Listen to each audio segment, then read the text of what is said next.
as I was mentioning in the last set of classes, maybe a couple of classes ago, that this is the year of periodic table.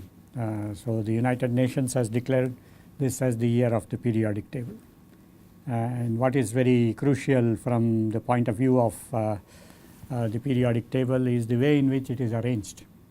You see that Mendeleev, who is shown up here, this is the plaque which is in front of the University of Bratislava in Slovenia, and this is the one where we have the display of all the elements, and you see that he also allowed symmetry. So all the elements have been arranged in a symmetric manner.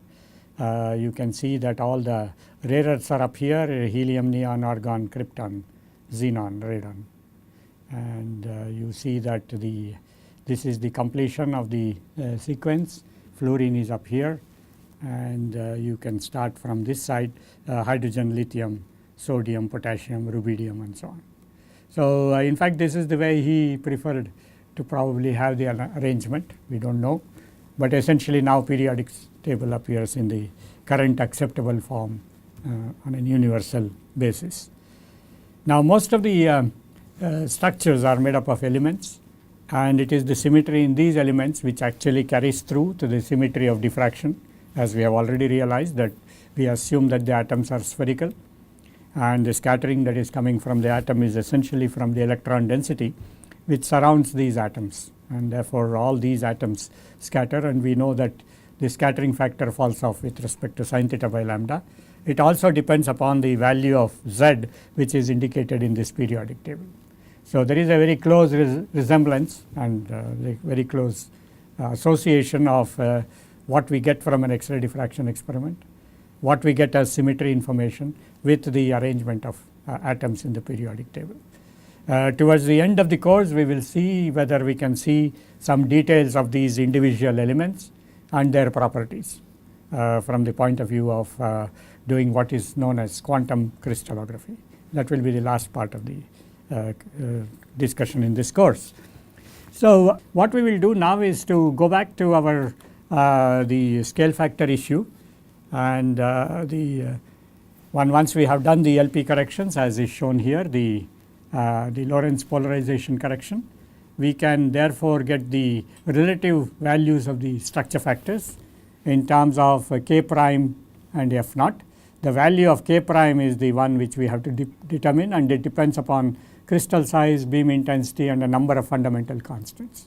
It is normally a constant for a given set of measurements, so we can actually calculate the value of k. So we can write once we have the f relative, we can write the I relative as in this form: the f of relative square averaged over different ranges of sin theta by lambda. And for a unit cell, when it contains n atoms, the theoretical average intensity is I apps is sum over I to n of Fi square. What it essentially tells us is that the average intensity depends merely on what is in the cell in terms of the electron density, and not where it is located. So the absolute value depends essentially on the sum of I equals 1 to n of Fi of square for all the atoms that are present inside the unit cell. And so this gives us an idea of how we can go from I relative and get to the actual I apps through the use of determining the so-called structure scale factor. So the ratio of I apps to I relative therefore should be the scaling factor, as I mentioned, and this is allowed because of the fact that we have now all the electrons in the scattering material represented in terms of the absolute value of the intensity. So as I mentioned in the previous class, wherever we measure the intensities, whichever instrument we use, whichever radiation we use, we can actually put the observations on an absolute scale by calculating this I absolute from the I relative values by working out the right kind of scale factor. This process in which we do this analysis is due to Wilson, and it is known as the Wilson plot. Of course, these scattering factors are also affected by the thermal motion of the atoms. The atoms are not at rest, they are vibrating in their rest positions, and the magnitude of the vibration therefore depends on the temperature, the mass of the atom, the firmness with which it is held in place, by covalent bonds and other forces. So, higher the temperature, greater is the vibration. Electron cloud spreads over a larger volume, and scattering power of the atom falls off rapidly with the ideal stationary model with the formula E minus B sin squared theta by lambda square representing the fall off. So, B is called the Debye factor, and it is actually representing how far the atom is moving away from its mean position. The mean square amplitude of such a situation is U average square, then B is equal to 8 pi square U average square, and this is known as the Debye factor. So, the scattering factor gets modified as a consequence. F becomes F naught e to the minus B sin squared theta by lambda square. So, the modifications that get introduced in F can be represented in the form of a behavior of sin theta by lambda, the variations with respect to that. For example, if we put now E minus B sin squared theta by lambda square on the y axis, plot it against sin theta by lambda. As the value of B increases, of course, B equals 0 will be constant. There is no thermal parameter associated with it, but that is a very ideal case, which is impossible case in fact, because the atoms are always moving, they are not at rest any time. So, as the B value increases, you notice that this value, which is E minus B sin squared theta by lambda square, the so called thermal factor, it influences the curve in such a way that we get this fall off. So, essentially what therefore happens is, if we now consider the scattering factor and multiply it by this thermal parameter, we see depending upon the Debye factor, the scattering factor fall off F versus sin theta by lambda takes different asymptotic paths. So, the extent to which the scattering occurs at somewhat an angle like 0.3 sin theta by lambda, you see that it gets reduced considerably if the thermal parameter is large. So, the contribution from the atom now essentially has to be read out from this curve to various scattering angles, and as the scattering angle increases, we have reduction in the F value, and the further reduction is caused by the presence of the so called thermal parameter. So, having kept this in mind and looking at these two diagrams, we see that the temperature is a very crucial factor in all our X-ray diffraction measurements. So, unless otherwise there is a phase transition, it is suggested that the material under investigation, the data is better collected at low temperatures.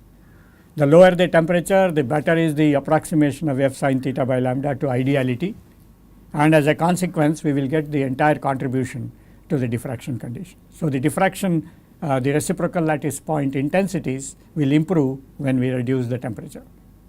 And at the same time, of course, there is a little bit of contraction of the lattice, and this contraction of the lattice can be anticipated and evaluated. It is a straightforward proportionality factor, and therefore, it is not a serious issue.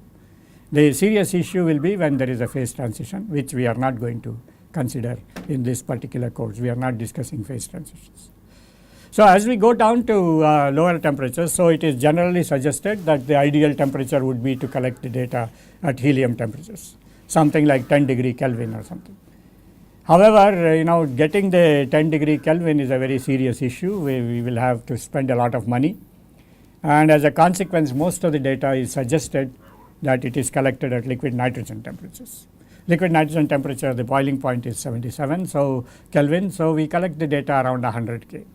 So, most of the data, it is suggested that one collects it at 100 K to get better resolutions, number one, and secondly more reflections as a consequence, because there is a contraction of the lattice, all right, but the reciprocal lattice, even though it contracts, more and more observable diffraction spots will appear, because the reciprocal lattice volume depends upon the main unit cell. So, as a result, we get the larger values associated with the scattering coefficient, and therefore, the overall scattering improves considerably. So, having noticed that aspect, we will now see what happens when we want to put it on a proper scaling.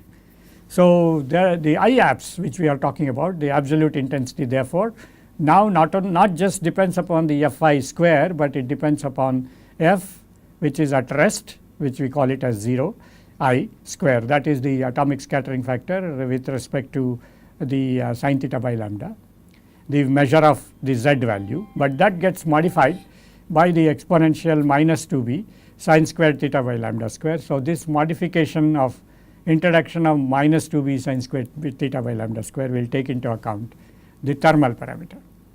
So, therefore, we get the I absolute as equal to e to the minus b sin squared theta by lambda square. We take it out, we will assume that all the atoms have the same thermal parameter.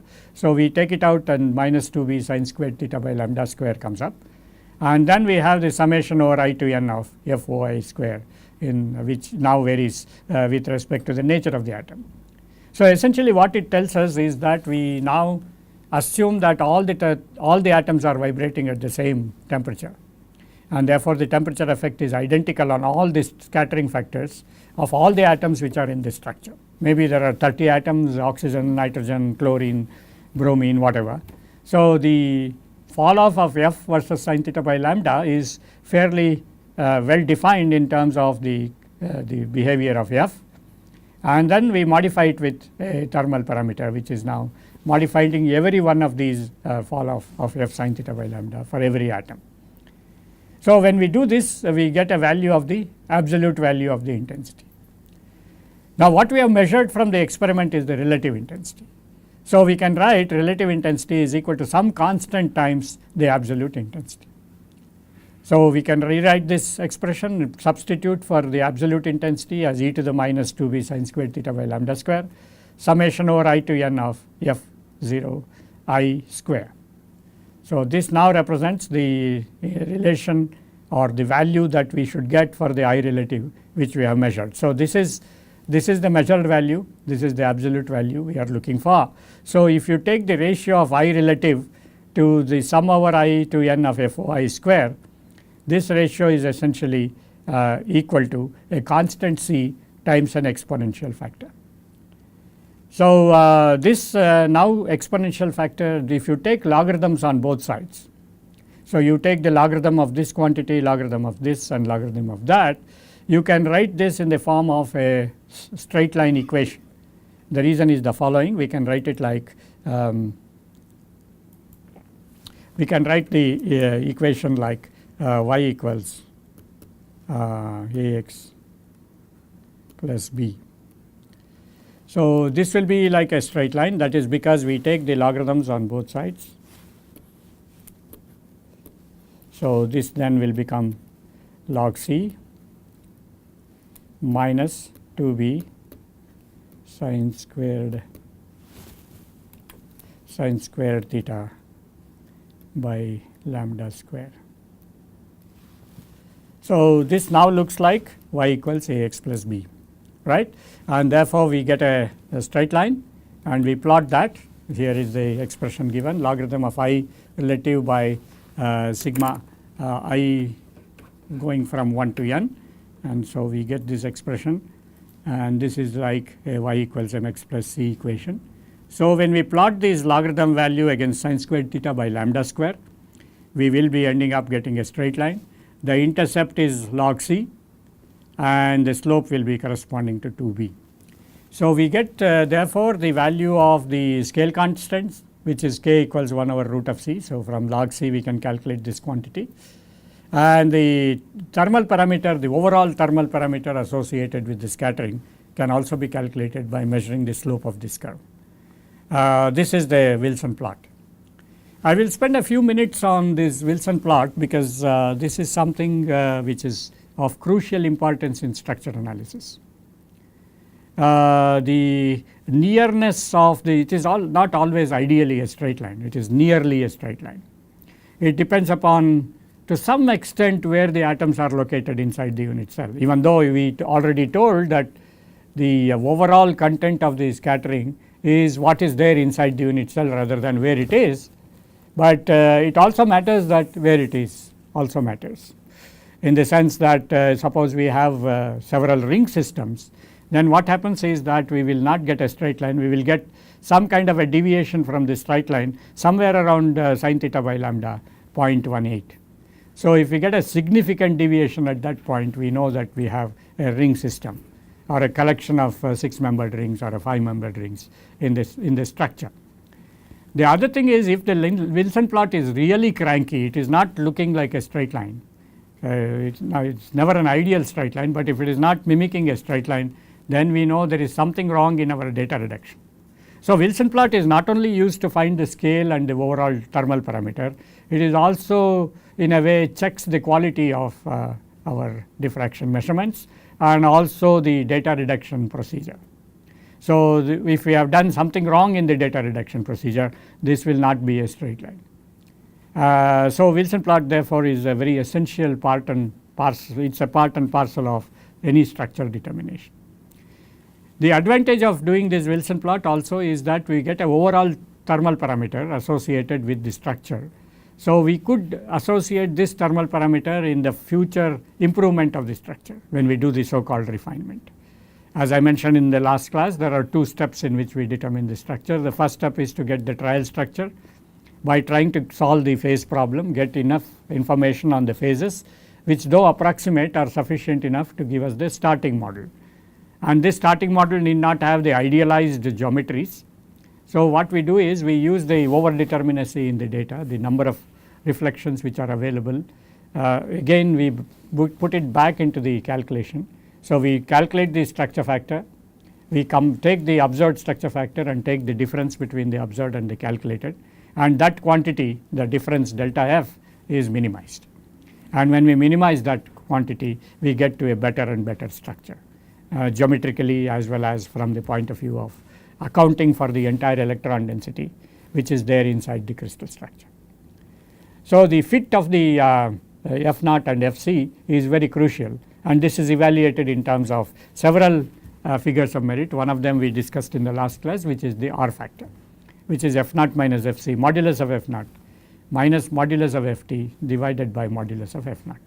So, these are some of the issues which will come out when we do the Wilson plot. So, in a typical experiment, we collect the data, these data are measured, the intensities are measured, they are on a relative scale, and these relative intensities can be put on an absolute scale by this procedure which we just now discussed, and based on the Wilson plot we get the scale factor which converts the relative intensity to absolute intensities, so that we can get this expression satisfied, F abs equals k times F real, and this is the rel is the relative intensity which we measured, taking the square root of the intensity which we measured, the relative structure factor.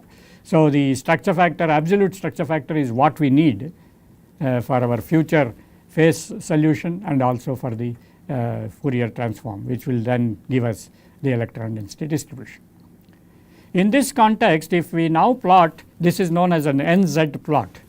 N is the fraction of the data which is represented in terms of the fraction z. So, the number of data points with respect to the fraction z of the collected data number, the number of data points. So, this is the fraction of data compared to the number of data points. If we plot this, this gives us a curve which, as the value of z increases with respect to nz, this is known as the nz curve. This essentially tells us the nature of the distribution of intensities with respect to non-centrosymmetric and with respect to centrosymmetric systems. So, here is a situation where we can use this to a large extent when we have no systematic absences which are depicted in the structure, and at the same time we are looking for the presence of centric or a non-centrosymmetric space group. One of the easiest examples is from the triclinic system. When we have P1 and P1 bar, there are no systematic absences, as we have discussed it thoroughly. So, since there are no systematic absences, what we get is a situation where we analyze the intensity. This is the intensity distribution with respect to various sin theta by lambda ranges. So, the intensity distribution therefore tells us that in the case of a non-centrosymmetric structure, the curve which is shown below is generally followed, and in the case of a centrosymmetric structure, the curve which is shown up is followed. So, one is an error function, the other is an exponential function. So, as a consequence, we can distinguish between P1 and P1 bar. So, it is also true that we can distinguish between P2, Pm and P2 by m, and by looking at certain statistics which are associated with projection reflections, it is possible to distinguish between P2 and PM, because P2 and PM will give same system and there are no systematic absences. So also with P2 by M. In other words, whenever we determine the structural features this way, whether it is centric or non-centric, it is based upon the overall intensity distribution. And all these approximations which we have used to find out the scale factor and thermal parameter evaluation is also incorporated into this, and therefore it is not 100% reliable. So the way we do that is either solve the structure as a centrosymmetric structure or preferably solve the structure in the non-centrosymmetric structure. Assume that it is a P1. In fact, any crystal structure, take it from me, any crystal structure can be solved as P1, because if you solve the crystal structure as P1 and then determine where the molecules are, the molecules now show up the symmetry relationships between them. So if we can identify the symmetry relationships between the molecules, we can now downgrade the or upgrade the P1 system to a higher symmetry space group. So it is possible therefore to solve a structure of P21 by C as a P1. Then we will find 4 molecules which will show the relationships which will fit into the P21 by C. So in other words, the non-centrosymmetric structure in P1 and P1 bar, we can solve the structure in P1, but then identify the 1 bar later on and put it across to P1 bar. The indicated deviation from non-centrosymmetry to centrosymmetry in this particular situation is only a guideline. So the intensity statistics is not a foolproof methodology to find out whether it is centric or non-centric. It is a guideline to see whether probably one is centric, the other is non-centric. We cannot conclude it. We can conclude only after the successful final refinement of the structure in the 2 space groups P1 and P1 bar. So we just have to remember that when we come across such systems. So basically what we have done so far in the discussion now is to start from the fact that we have now measured the intensities. We have identified the coordinates HKL in reciprocal space. So we have the intensity measured. We collected it for the Lorentz and polarization effects, which we discussed in the last discussion. And having done that, we now get the relative intensities. Now we can also get the absolute intensity, because the average intensity depends on what is there in the crystal, what is the total electron density that is there inside the cell, unit cell, and not where it is. And therefore we have this expression. The only thing now we have to worry about is the fact that they are all affected by the thermal motion. So the thermal motion has to be introduced, and that thermal motion, which when we introducing the concept of Debye factor, we find that the behavior of the F versus sin theta by lambda changes as is shown here. So therefore we modify the existing sum over F of I square by the corresponding expression which will give us the I absolute. Now the I absolute therefore can be written as equal to this quantity. We take out the thermal parameter, assuming that all our atoms in the structure are having the same similar thermal vibration factor. It is not the true case, but we can make an approximation. Because some of the light atoms may vibrate more, the heavy atoms may vibrate less, hydrogens may behave funnily, we do not know how the hydrogens behave. So all these things matter, but in principle we can have a overall thermal parameter associated with the diffraction condition. So then we now can calculate therefore a quantity which is now the logarithm of I relative by sigma I FOI square, which now represents the actual in I absolute value. And then we can get an expression which is something similar to a straight line, which is y equals ax plus b kind of a situation. So we plot this quantity logarithm of this versus sin squared theta by lambda square, we get a straight line. The intercept gives you the evaluation possible for the scale factor, by means of which we put the relative structure factor onto an absolute scale. Only after putting it onto the absolute scale we can attempt the structure determination protocol. So this is a must, and I already listed out the importance of the other details which we can get from Wilson plot. The non-centric centric distribution based on the intensity statistics is only an indicator, but that is a useful indicator to tell us which is which. So, in a practical situation when you are collecting data, the data is collected in such a way that we accumulate all the data of the HKLI and HKL, make a list of all that, and then we do a statistical analysis. We calculate several parameters other than this essentially to see how the intensity statistics varies with respect to sin theta by lambda. Now, the factor sin theta by lambda is very crucial because our atomic scattering factor falls off with respect to sin theta by lambda. If that had not happened, then there was no problem, because then we would have had a constant of the atomic scattering factor associated with one diffraction condition, of course modified by the thermal parameter.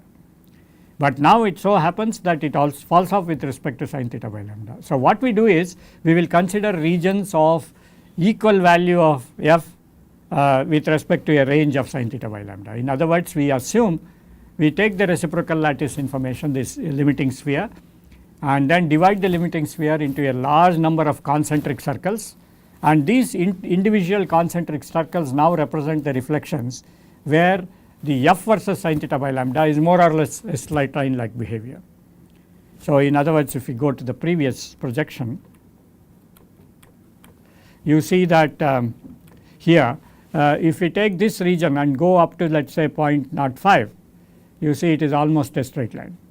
Then this part which is almost a straight line, that part which is almost a straight. So, we actually take those regions where it is almost a straight line, and that gives us the possibility of using this expression in a straightforward way. So, we therefore take our limiting sphere, the evolved sphere related limiting sphere, and divide this limiting sphere reflections which are appearing as HKL, which are appearing as spots, and these spots now form in different concentric circles where the variation of f with respect to sin theta by lambda is minimal, and that is very, very important. Otherwise, the validity of the Wilson plot calculation here, which is followed by the plot which we have done here, becomes not very critical. So, this is now very important from the point of view of determining the scale factor and also the thermal parameter associated with it by looking at the slope, which gives us minus 2b, where b is the Debye factor. So, at this stage we can now go over to another aspect, because now what we have done is we have the experiment, we have now taken the from that we have reduced the data. After reducing the data, we have put the data on an absolute scale. So, what is our data? Our data is modulus of f abs, absolute value of the modulus of the structure factor. So, what we therefore need obviously are the phases. If we multiply these by the phases, then we can do a Fourier transform to go to electron density.